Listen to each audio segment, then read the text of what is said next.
புது புது ஸ்கேமிங் பார்த்துருப்போம். நம்ம வச்சுட்டு இருக்க வோடாஃபோன், ஏர்டெல் இந்த மாதிரி கேடுகட்ட கம்பெனிங்களே நம்மகிட்ட ஸ்கேமிங் பண்ணி பல லட்சம் கோடி திருடிட்டு இருக்கிறாங்க அப்படின்னு சொன்னா ஒத்துப்பீங்களா? உண்மை அதுதான். ஒரு மாவட்டத்துக்கு 1000 பேர்கிட்ட திருடினா 234 தொகுதியில் தமிழ்நாடு ஃபுல்லா எவ்வளோ அவன் மட்டும் கணக்கு போட்டு பாருங்க. ஏன்னா நீங்க யூஸ் பண்ணிட்டு இருக்க சிம்மு திடீர்னு செயலிழந்து போயிடும், டவர் கிடைக்காது. நீங்க டவர் கிடைச்சி என்னதான் பண்ணீங்கன்னாலும் டவர் கிடைக்காது. நீங்க போய் புது சிம் ஆக்டிவேட் பண்ணா மட்டும்தான் கிடைக்கும்.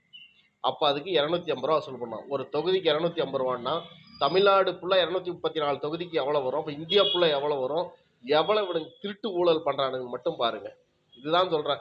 இதுதான் சீமான் சொன்னார் அன்னைக்கே வந்து. எப்படி அந்த இடத்துல போயிட்டு என் கண்ணை எப்படி ஸ்கேன் பண்ணா என்னோட ஹிஸ்டரியே வந்துருச்சு. கண் விழிய மட்டும் வச்சு அடிப்பாண்டா உங்களை ஒரு நாளைக்கு சீமான் சொன்னான்ல, அன்னைக்கு சீமான் சொன்னது இன்னைக்கு ஒன்னொன்னு சத்தியமா நடக்குது. இது மாதிரி கேவலமான ஒரு பிச்சை எடுத்து பிழைக்கலாம். ஆனா பிச்சை எடுக்கிறது கூட இது பிச்சை தான். அது ஏர்டெல் ஜியோலாம் மட்டும் பிச்சை தான். உண்மையிலேயே பிச்சைங்க தான் எடுக்கிறானுங்க. என் சிம்மும் அந்த மாதிரி ஆயிடுச்சு. நான் போய் இப்போ தான் 250 ரூபா கொடுத்து ஆக்டிவேட் பண்ணணும்.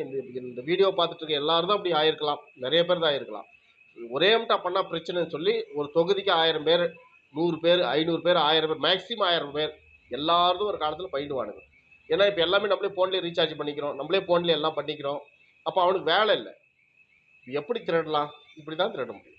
இந்த கேடு கட்ட கம்பெனிங்க, இந்த கேடு கட்டுற சீமான் அன்னைக்கே சொன்னாங்க, நம்ம ஒரு ஆட்டு மந்தை, கோழி, ஒரு கோழி வெட்டி தோல் உரிச்சணுமா பக்கத்தில் இருக்கிற கோழி அது தெரியாம கொட்டு கொட்டுக்கும் திரு நிற்கும், மேய்ஞ்சு நிற்கும்.